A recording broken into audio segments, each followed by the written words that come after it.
Em ơi, giới thiệu bản thân mình tí thế nào? Em cầm cái này lâu chưa? Em là Nam Thành Nguyên. Đây là chơi Nam cái này Thành được Nguyên. 3 bài rồi. 3 bài. Đây là bài thứ 3. 15 phút đúng không? Chưa đến 15 phút đâu. Chưa đến 15 phút. Thử xem bạn chơi thế nào nhá. Có chỉ hơi gượng phút này thôi. Hơi gượng tí. Nhưng mà tập vẫn làm quen được. tập khoảng 5 bài là được đúng không? Đây là bài thứ 3 rồi. Bài nhá. Anh em nhìn em thử chơi nhá.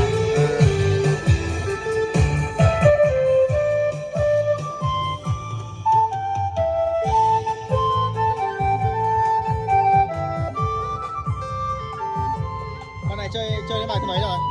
Em chơi bài thứ 2. Bài thứ 2. Chưa thành công anh